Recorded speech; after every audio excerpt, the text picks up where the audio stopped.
Hello, and welcome to Totally Schway Flip Side, the sister podcast of Totally Schway on Serum Lake's channel. My name is Mary. My name is Luke. And this is a podcast about whatever the hell I want it to be about. Today, we are continuing our Caped Crusader journey, and we're going to talk about episode 3. And I will tell you what I call it. The Cat and the Bat. That may very well be the title. I don't think we've actually told people that as part of the screener we were on, it didn't include the episode names. It just said, like, Caped Crusader episode 1, Caped Crusader episode 2, episode 3, etc. And there are no title cards in this show, so I don't know what any of the episodes are called. So I'm going to have to update the titles for these podcasts as soon as the show goes live. And I'll be like, oh, of course that episode is called this. That makes perfect sense now. It's season 1, episode 3. Can you imagine? So this is kind of funny, actually, because when I was talking with Kevin Altieri once before, he mentioned to me that he and Bruce Timm did not like the title for the first episode, The Cat and the Claw. He said, we wanted to just call it Catwoman. I love The Cat and the Claw. Yeah, and it's like he calls Feet of Clay, Clayface episode. I was like, well, I like the title Feet of Clay, Kevin. He's like, yeah, it's fine, but I prefer just calling it Clayface. We love Kevin. Yeah, he's great. And so is this episode. What a wonderful segue, Mary. I know. What do they call me on the streets? Nothing, because I don't go on the streets. But I am good at segues sometimes. Yes, yeah. I just wouldn't be good on one. So this episode introduces Selina Kyle, who is or becomes Catwoman. Yeah, and the thing that really struck me about this episode is that this episode is a comedy episode of sorts. It's a farce because Selina Kyle is this kind of wealthy heiress who's actually down on her luck. Her father's gone to prison for tax evasion and her family's got no money, which is why she's resorting to stealing. The thieving. Yeah. But she is not very good at it. I mean, she's good at stealing. Like, she's good at taking stuff, but she's always getting caught. And they show this, like, flurry of newspaper headlines. The one I'm going to talk about that made me laugh the most. Go on, then. It's... so it talks about jewel thief robs bank, something like that. But it says the security guard said, she smelled good. Yeah. I liked that. Yeah, I thought it was really good. And she often does get caught red-handed by security guards and the cops and stuff, and she's able to run away from them and get away. And because she's wearing a mask, you know, they don't know who she is. Until she comes across Batman, who just ties her up and leaves her for the cops, and they take her mask off, and they go, oh, look, it's socialite Selina Kyle. So then when they take her to court... This is another farcical element of it. She really plays up, you know, that I was just in the wrong place at the wrong time. Nobody saw me take those jewels. It must have been Batman. It's just a coincidence that they happened to be on the scene. And, you know, Harvey Dent, who is the prosecutor in this case, he does favours for the elites of Gotham, air quote elites. So he puts forward a deal where she's allowed to go with a warning because they got the jewels back. They don't know for certain that she definitely did it. Maybe Batman did it. And it's put to him that he's been bribed by Selina Kyle, and he laughs at the idea, and says, I wouldn't do that. Anyway, she's broke. Yeah.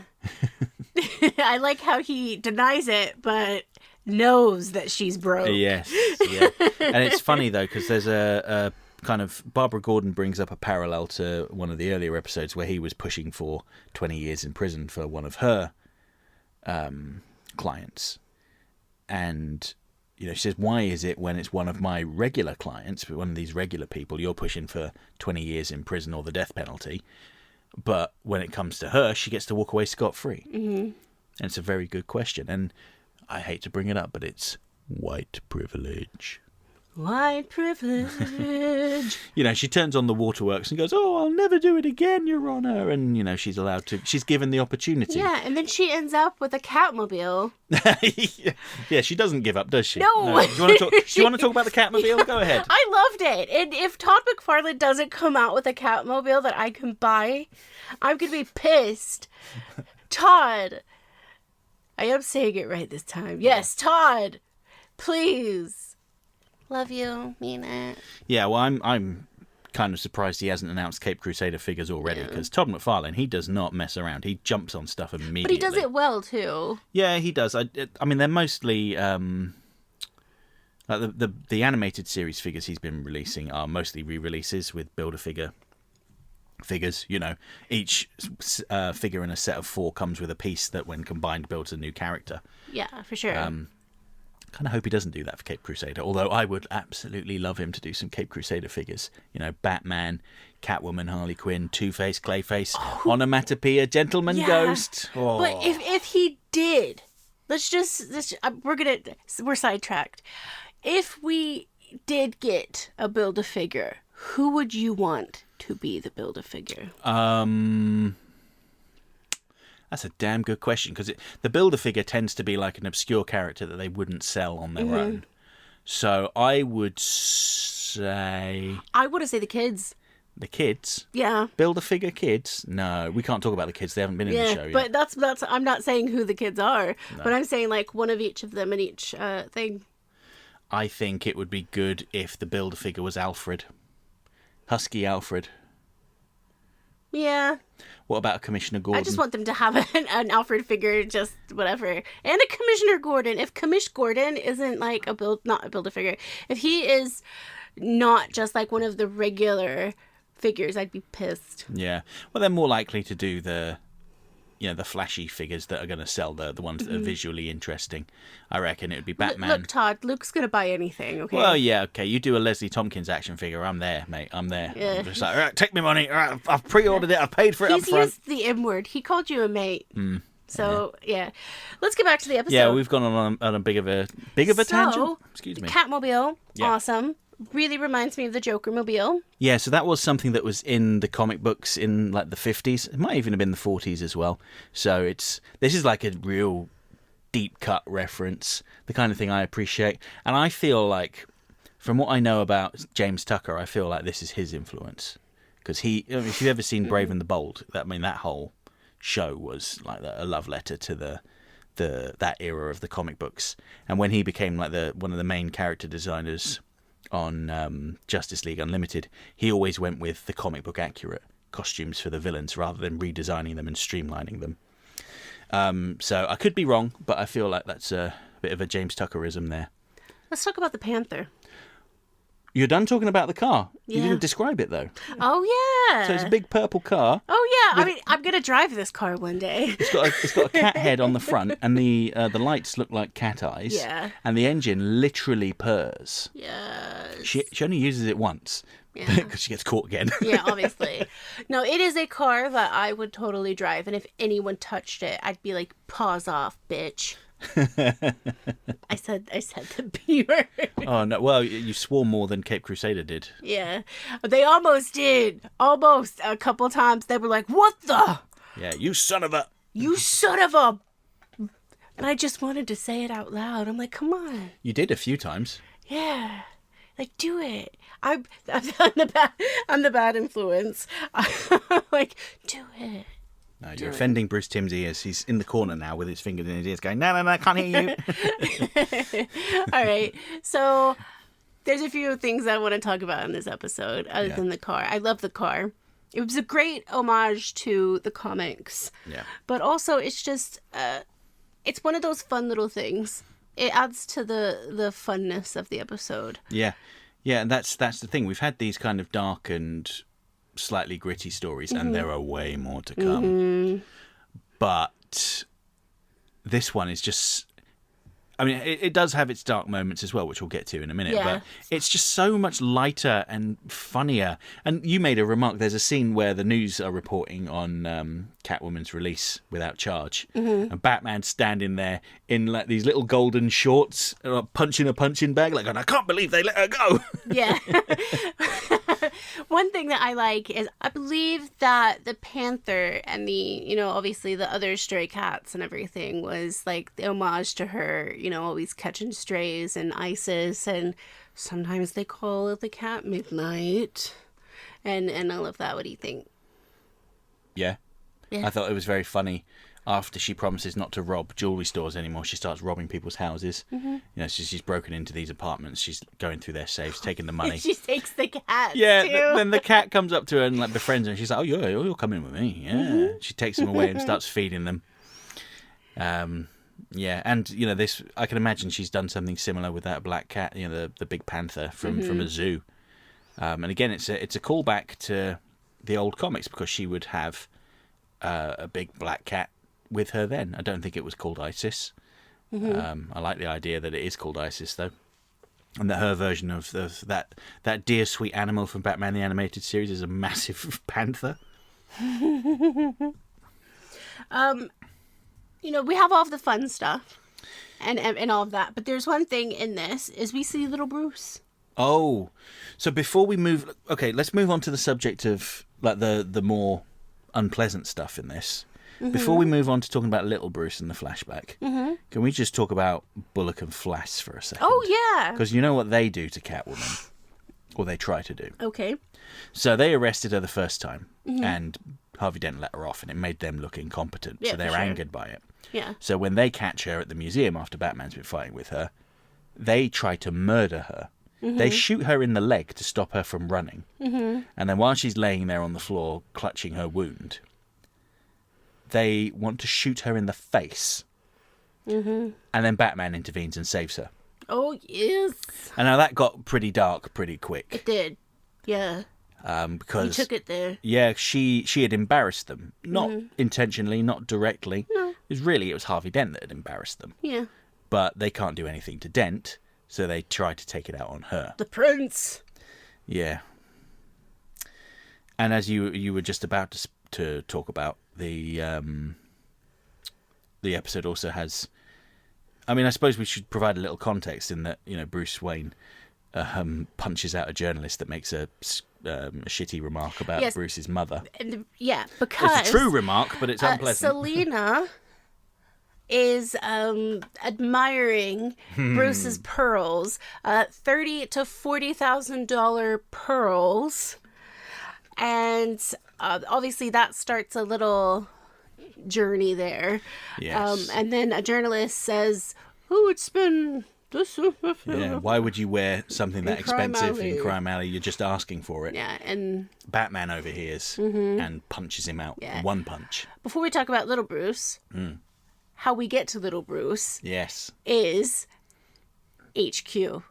Yes. So we're not shown this on screen, but Bruce mentions that he has been sent to Dr. Harleen Quinzel for psychiatric treatment after coming to an agreement with the DA's office. So basically, Harvey Dent once again has gone, "Don't worry, Bruce. You don't need to go to prison. You don't need to be punished for About this. it, buddy. Go see a doctor. She'll sign your papers, and then we'll move on and forget about it." All right.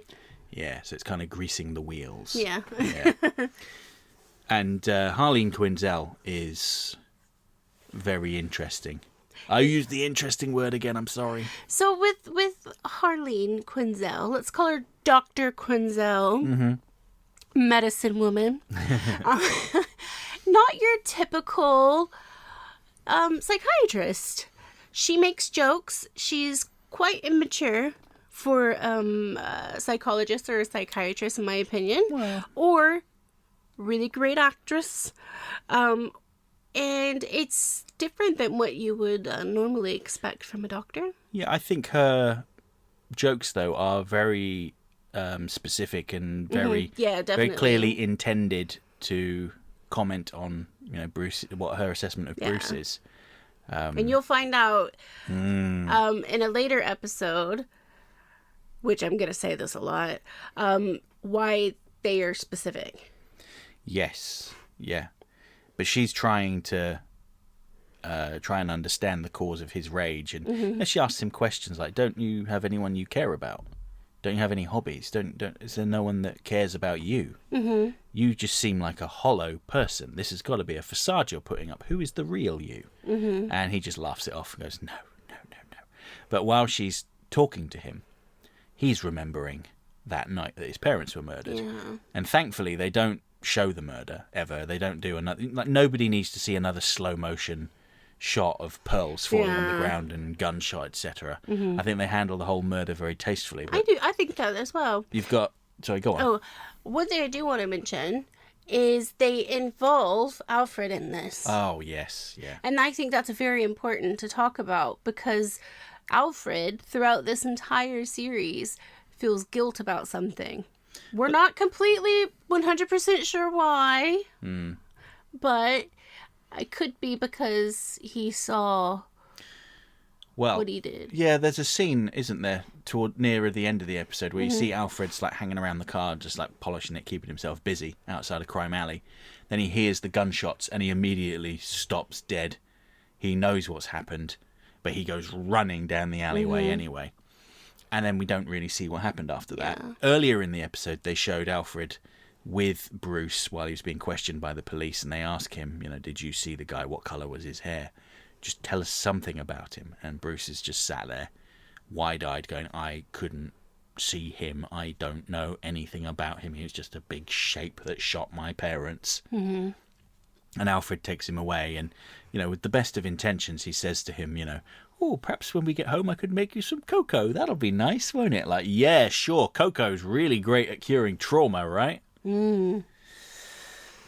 But we do get introduced to... I would say we see the origin of Batman, obviously. I believe it's this episode where there's a scene where he opens Alfred's door in the middle of the night. Yes. And he says something along the lines of, you're going to help me find him. Or them. Yeah, he says they need to pay. Oh, yeah, something like that. They will all pay, and you're going to help me. Yeah. And he stares at Alfred dead in the eyes, and then slowly closes the door. Just like any kid would do. Yeah, and it's just like, he's not that little boy anymore. No, like you see that child, you don't see a child in those eyes. No. And those actions. No. And I thought they did that really well. Just in the middle, I don't know if it was the middle, but it was in the midst of this like funny-ish episode. They still have the dark underlying story of Batman and who Batman is and how he got there. Yeah, but there were also some funny jokes in this subplot, weren't there? Like Harleen Quinzel has got a file labelled Bruce Wayne on her desk, and Bruce steals it I love that. To read through it, and he opens it up and it's just full of blank pages and a little note stuck in there from Harley Quinn. It's like a happy face or something. Yeah, it's like, I knew you'd do this. Yeah. See you next week. And bless his heart, Alfred is really encouraging him to continue his treatment with Dr. Quinzel. He's like, you've got another appointment with her. Come on, she's going to make you better. He's so hopeful. But Batman is not really engaging with it. No. He isn't engaging at all. Even when he completes his court-ordered sessions and gets the paperwork signed, Dr. Harleen Quinzel offers to continue sessions with him to help him overcome his obvious issues. And he just laughs off. He goes, I don't have any problems at all. It's not needed. I'm right as rain, thanks to you, Doc. Anyway, see you later. And it's just...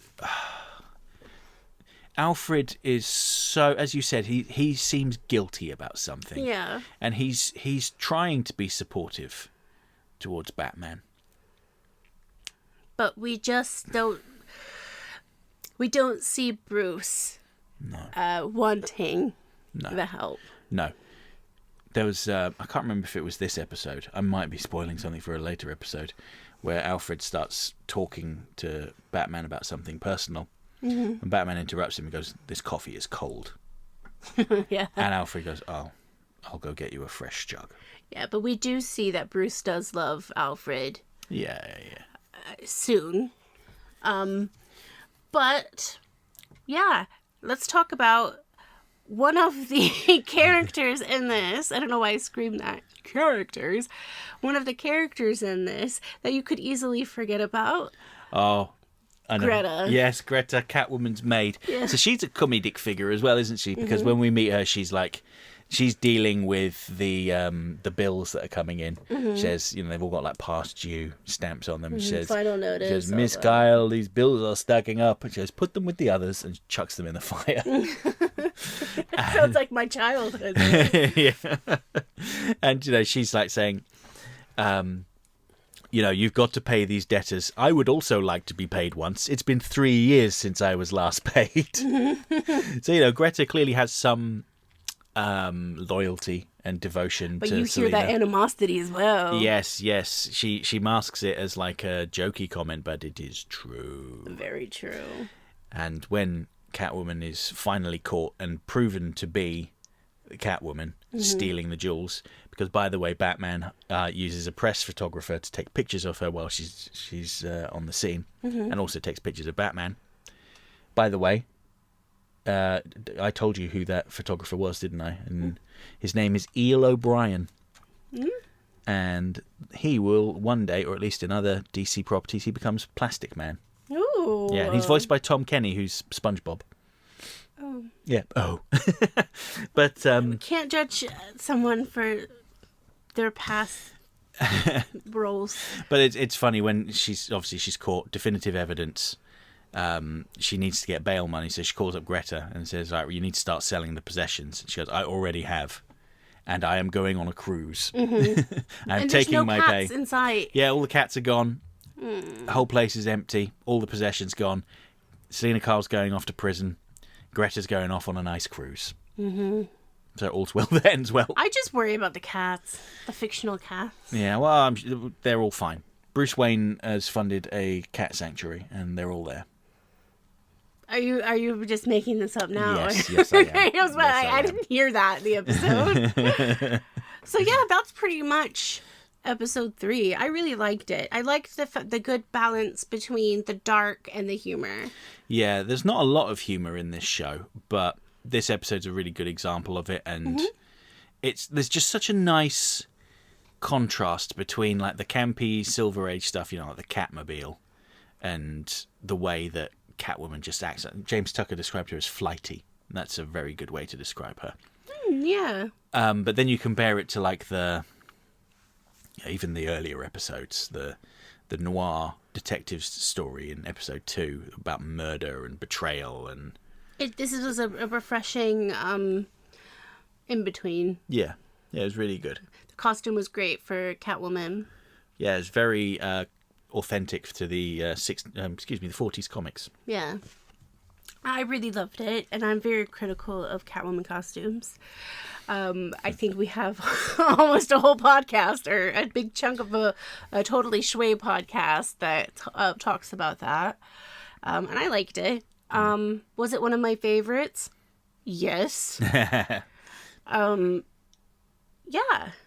I'm glad that they introduced Harley in the way that they did, because it was kind of like a soft introduction in a way. Yes. Yeah, and this is kind of what I meant earlier on when I said that there's like an underlying story going through much of the show. And Harley Quinn, Dr. Harleen Quinzel, I should say, does appear again multiple times. Yeah. And, they use her... Well, we'll talk about it in the next episode, won't we? Well, this is the thing is, with Dr. Quinzel, she shows up in multiple episodes. But Harley Quinn, how many episodes is she actually in? 1. Spoilers! Yeah! But I did say that the villains were only in like 1 episode each, mostly. Yeah. So, yeah, that is season 1, episode 3, what I like to call The Cat and the Bat. It'd be very funny if that actually is the title. But thank you guys for listening, and on the next episode, we'll talk about episode 4. Which better not be called Firebug. Yeah, and the next episode, I'd like to call, What Do You Think of the Batman?